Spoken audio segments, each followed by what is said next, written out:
Hello and welcome to Indus News live from Islamabad. I'm Jawad Tehami and these are the headlines.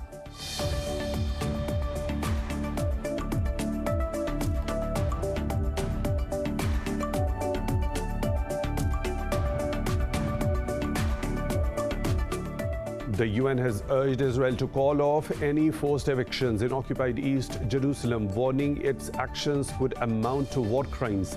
The statement by the UN Rights Office comes after 15 Palestinians were arrested following protests over an eviction threat against Palestinian families.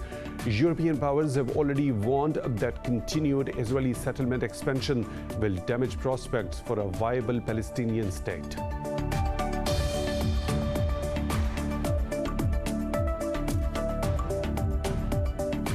Pakistan says it is committed to safeguarding the sovereignty of Saudi Arabia and defending the two holy mosques. Army Chief General Javed Bajwa met Saudi King Salman bin Abdulaziz and Crown Prince Mohammed bin Salman in Jeddah. In a statement, the military's media wing says Mohammed bin Salman acknowledged Islamabad's role for regional peace. The Taliban have accused the Afghan government of genocide in Helmand province. In a tweet, the group's spokesperson Sohail Shaheen called the killing of civilians in airstrikes a horrendous crime. He said the world and human rights organizations must take note of what he called the Helmand massacre.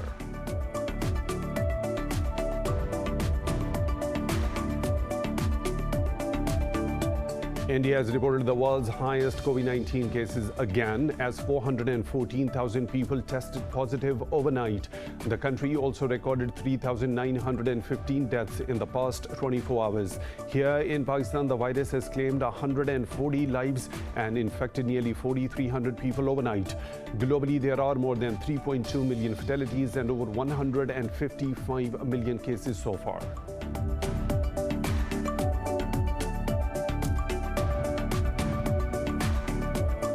Pakistan are batting against Zimbabwe on the first day of their second test match in Harare. Fast bowler Tabish Khan is making his debut while Fahim Ashraf is sitting out the match. The green shirts lead the two-match series 1-0.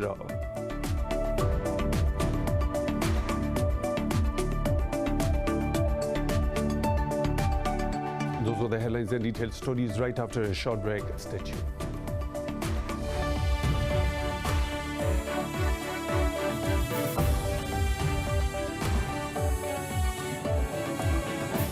Welcome back, and now for the news in detail. The UN has urged Israel to call off any forced evictions in occupied East Jerusalem, warning its actions may amount to war crimes. Speaking to reporters, UN Rights Office spokesman Rupert Colville said transferring civilians into occupied territory is illegal under international law. The statement by the UN Rights Office comes after 15 Palestinians were arrested following protests over an eviction threat against Palestinian families. Earlier, Israeli forces killed 2 more Palestinians in the occupied West Bank. Media reports say Israeli settlers and police officers also injured 3 and detained 10 Palestinians. Clashes in Sheikh Jarrah continue as Palestinians risk losing their homes in forceful evictions by the occupation forces. Muslims around the world are marking International Quds Day in solidarity with Palestinians against Israeli occupation. Palestinians are observing the day amid fresh forced evictions from Jerusalem's Sheikh Jarrah neighborhood. Ahead of the day that is marked on the last Friday of Ramadan, Iranian Foreign Minister Javad Zarif branded Israel an apartheid regime. In Iraq, many paraded in the capital Baghdad, chanting slogans against Israel and the US. In Pakistan, multiple rallies were held to voice support for the liberation of the oppressed Palestinians. Meanwhile, pro-Palestine activists from Afghanistan say the day aims to raise awareness about the Palestinian cause. Pakistan says it is committed to safeguard the sovereignty of Saudi Arabia and defend the two holy mosques. Army Chief General Javed Bajwa met Saudi King Salman bin Abdulaziz and Crown Prince Mohammed bin Salman in Jeddah. In a statement, the military's media wing says Crown Prince has acknowledged Islamabad's role in regional peace. The Crown Prince said both nations will continue to work for the stability and betterment of the Muslim community. ISPR said the two sides also discussed regional security and developments in the Afghan peace process. It said matters related to bilateral defense, security, and connectivity were also discussed. Meanwhile, Prime Minister Imran Khan is set to begin his three-day visit to the kingdom today. Amnesty International members staged a candlelit vigil in Portugal to highlight human rights issues in India. The vigil was held ahead of this weekend's summit between India and the European Union in the Portuguese city of Porto. Prime Minister Narendra Modi will participate remotely due to the worsening COVID-19 crisis in India.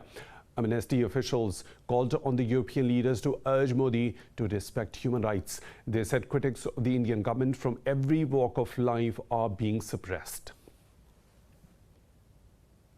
What we want is the European leaders to call to the Prime Minister Modi to respect human rights and to respect human rights defenders. Not only respect them, but also count with them on the solutions we need to deliver in India to address the COVID-19 tragedy that we are seeing right now happening there. The Taliban have accused the Afghan government of genocide in Helmand province. In a tweet, the group's spokesperson Sohail Shaheen called the killing of civilians in airstrikes a horrendous crime. He said the world and human rights organizations must take note of what he called the Helmand massacre. But the Afghan Defense Ministry says it killed 8 Taliban, including 3 commanders in the airstrike. In a tweet, it said the Taliban deputy governor for the province and 2 other terrorists were injured. Meanwhile, U.S. Defense Secretary Lloyd Austin said the process of removing all contractors from Afghanistan is underway. Talking to reporters, Austin noted the contractors could negotiate their contracts in future.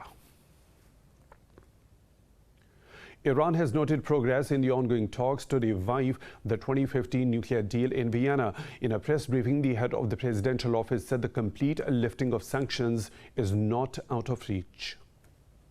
The fourth and potentially decisive round of indirect talks to try to revive the Iran nuclear agreement has begun in Vienna. Iran's Mahmoud Waizi has ruled out the reports of disagreements in the talks, saying the steps taken so far are promising. He said talks in Vienna are being pursued within the framework of the principles set by Iran. Meanwhile, Iran's top negotiator Abbas Araghchi met with the head of the UN nuclear watchdog, Rafael Grossi, to discuss the latest developments. This comes as a deadline set by Iran for the removal of US sanctions approaches. Meanwhile, Qatar has called on Tehran and Washington to engage in positive discussions. Qatari foreign minister said the Gulf states and Iran also need to agree on a format to ease regional tensions. Saudi Arabia has confirmed that talks with Iran have taken place in an attempt to reduce tensions, but the foreign ministry cautions it is too early to judge the outcome, saying Riyadh wants to see verifiable deeds. The comments are the first public confirmation from Riyadh about the two rivals holding direct talks. Earlier, Iraq said it had hosted more than one round of talks between the two regional foes. In an interview, Iraq's President Barham Salih said the first round of talks took place early last month. Diplomats hope the opening of direct channels between Iran and Saudi Arabia will de-escalate hostilities across the Middle East. India has reported the world's highest COVID-19 cases again, as 414,000 people tested positive overnight. The country also recorded 3,980 deaths in the past 24 hours. Globally, there are more than 3.2 million fatalities and over 156 million cases so far. More in this report. As India's COVID-19 crisis continues to worsen, Poland and the Netherlands and Switzerland have become the latest to send aid. The country's vaccination rate has fallen dramatically due to a lack of supplies and transport problems. With infections spreading from overcrowded cities to remote rural villages, more regional authorities are rolling out lockdowns. Amid the havoc, Prime Minister Narendra Modi is pushing ahead with a $1.8 billion parliament revamp, including a new home for the country's leader, while hospitals plead for the life-saving medical supplies. We have been trying to find a hospital bed for the last 3 days, but failed. What should we do? We hoped the hospital would take us in, but we were told that they lacked oxygen and beds. What can we do? The United States says it has administered nearly 252 million doses of vaccines and distributed over 324 million jabs. This comes as the World Health Organization warned of a new wave of COVID-19 in Africa due to the delayed supply of vaccine, a slow rollout, and new variants. Meanwhile, Russia has authorized a one-shot Sputnik Light version of its vaccine for use. The move could help vaccine supplies go further in countries with high infection rates. Today are vaccines which are all well known. Today Sputnik Light joined the list. Our vaccines are based on the technology and platform which have been in use for dozens of years. They're up to date, and today our vaccines are the most reliable and among the safest. As one of the European specialists said, they are reliable as a Kalashnikov assault rifle. England's Chief Medical Officer Chris Whitty said COVID-19 is unlikely ever to be eradicated. He said the outlook for the pandemic remains pretty bleak in the medium term. Over in Japan, the government is seeking to extend the current state of emergency in Tokyo and 3 other prefectures until the end of May. In Pakistan, 140 more people have died from COVID-19 in the past 24 hours. The Health Ministry says the death toll has risen to 18,677. The ministry said about 4,300 people tested positive overnight. The caseload has crossed 850,000, out of which more than 747,000 have recovered. The ministry said there are over 83,000 active cases in the country. It noted more than 5,100 of them are critical patients. Myanmar's military says it seeks stability in the country before allowing a visit by a Southeast Asian envoy. The visit of the ASEAN envoy is part of a 5-point consensus agreed by regional leaders last month in Jakarta. In a statement, the junta said whether it follows ASEAN's suggestions or not will depend on the situation in the country. Meanwhile, security forces have arrested 3 more members of the National League for Democracy in Yangon. Pro-democracy activists are holding fresh protests in the capital Naypyidaw and elsewhere. Local media reported at least 7 people have been arrested amid a crackdown in Yangon's Tamwe township. According to an advocacy group, security forces have killed at least 772 civilians since the February 1 coup. The U.S. says it is committed to keeping the door to NATO membership open to any willing country that meets the criteria. The comments came after Ukraine asked the U.S. and the EU for an accelerated entry into the alliance. White House spokesperson Karine Jean-Pierre said aspirants need to be able to contribute to security in the Euro-Atlantic area. In a press briefing, she noted that Secretary of State Antony Blinken is currently in Kiev to affirm U.S. support for Ukraine. Earlier, Blinken said the U.S. could increase security assistance to Ukraine after what he called Russia's reckless actions. The UK says its naval ships are preparing to return home from Jersey after French fishermen ended their protest. London said the situation is resolved for now, but Britain remains on standby to assist Jersey. Jersey's External Relations Minister Ian Gost said discussions with the French crews had been positive. The UK government said it agreed with the Jersey government to call back both its ships.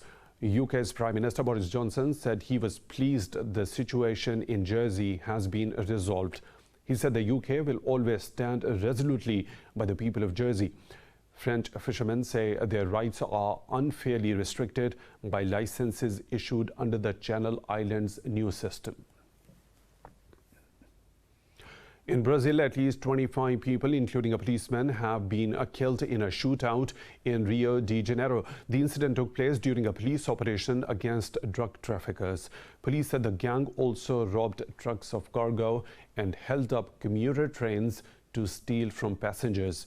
Police Chief Ronaldo Oliveira said it was the deadliest operation in Rio State in 16 years.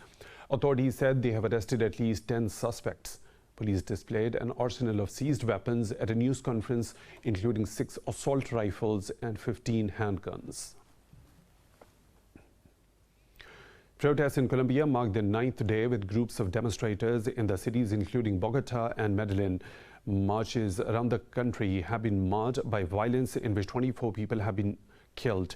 Officials say after a violent night in Bogota earlier this week, things calmed overnight. Protesters intermittently blocked a major road in the city's north, encouraging stopped vehicles to honk in support.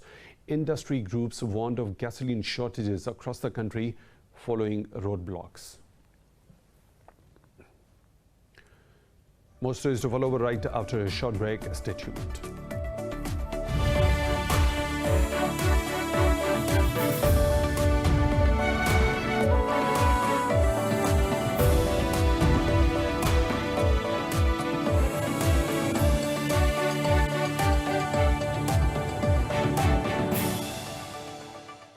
Welcome back. International Business Machines Corporation says it has created the world's smallest and most powerful microchip. IBM's new chip uses 2 nanometer process technology and is a huge leap forward for the components used to power appliances. The company said the chip is designed to achieve 45% higher performance and about 75% lower energy usage. It said the new chips are roughly the size of a fingernail, containing 50 billion transistors, each about the size of 2 DNA strands. The chips are expected to go into production by 2025. Sydney's Taronga Zoo has unveiled one of its newest additions, a rare short-beaked echidna puggle. It is the 10th puggle born at the zoo's echidna breeding facility. According to the zoo, the puggle is estimated to be about 7 months old. The puggle is yet to be named as its sex has not yet been identified. Echidnas are classified as monotremes, one of only 2 egg-laying mammals in the world. In Pakistan, roadside soup kitchens in Islamabad feed tens of thousands of people iftar, the evening meal with which Muslims end their fast in Ramadan. More in this report by our correspondent Manahil Ahmed. Moin Khan is living through one of the most challenging times of his life. Like many around the world, the financial impact of COVID-19 restrictions has pushed even a day's food out of his reach. But in Ramadan, he too gets to relive his heydays thanks to the iftar soup kitchens set up across Pakistan by relief organizations and philanthropists. At several points, dinner is also served. Due to COVID-19, I have been struggling for work for a while now. This iftari has been a huge relief for me. I am grateful to the organizers. The homeless, vendors, guards, laborers, taxi drivers, and even those who are not fasting are welcome with love and respect. Dishes served include traditional delicacies, fruit salads, dates, and juices.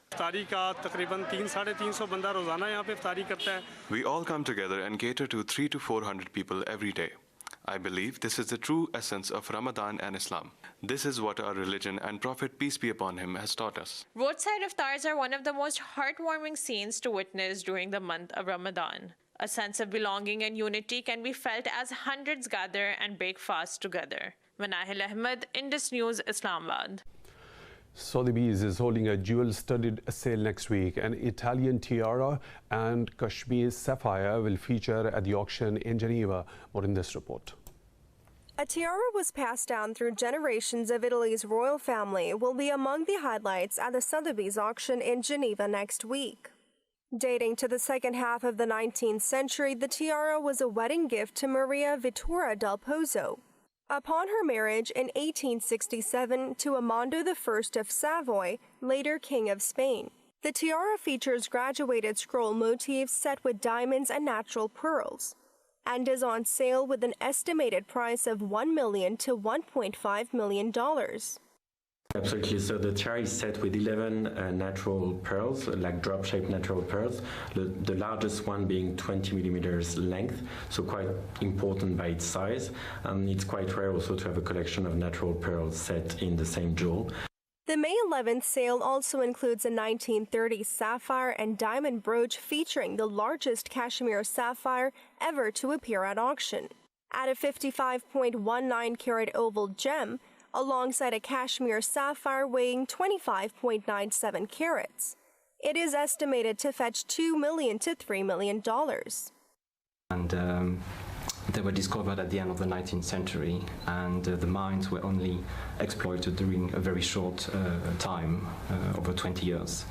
And it's a mine which is today extinguished. So the only way to find them is to buy them at auction. A Harry Winston jewelry set with a diamond fringe necklace with 280 carats, necklaces of diamond and sapphires of 111 carats and 126 carats, and Colombia emerald brooches and earrings are also up for auction. The Virgin Hyperloop is a transport system that pushes a pod down an almost air-free vacuum tunnel to its destination. Get an exclusive look inside the futuristic pod in this report.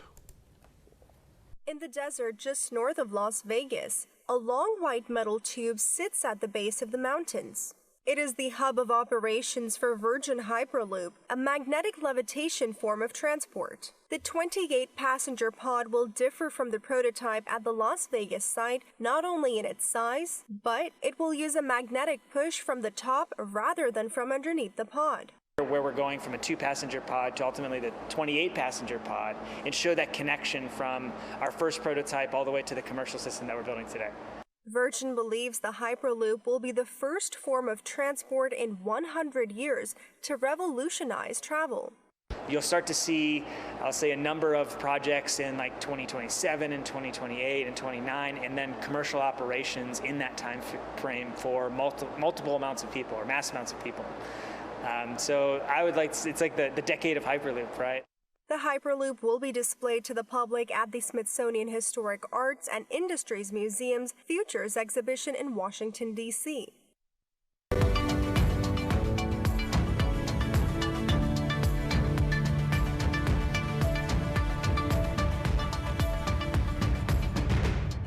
In other business updates, Pakistan and the United States have agreed to boost their trade and investment relations. Prime Minister's advisor on commerce and trade says he held a virtual meeting with U.S. Trade Representative Catherine Tai. In a tweet, Abdul Razak Dawood said the two sides discussed the expansion of COVID-19 vaccine production. The advisor said they also mulled over vaccine distribution for the developing countries. He said the two sides will continue dialogue under the Pakistan-US Trade and Investment Framework Agreement. European stocks are trading higher as global stocks eye a positive week amid surging commodity prices. Investors await key jobs report out of the US while digesting a round of earnings. Frankfurt's DAX is leading the gains, rising over 1%. The Pan-European Stock 600 and London's FTSE have also added about 0.5%. Meanwhile, the CAC 40 in Paris has added fractionally. Italy's FTSE MIB has slipped just under the flat line. Earlier, most Asian markets traded higher with the exception of mainland Chinese stocks.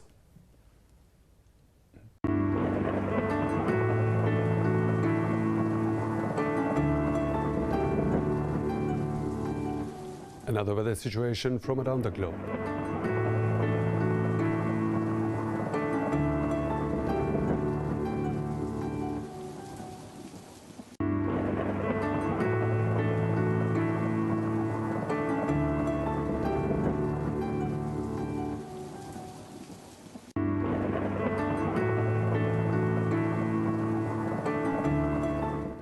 And that is all for now. For the latest updates, you can follow us on social media at Indus News.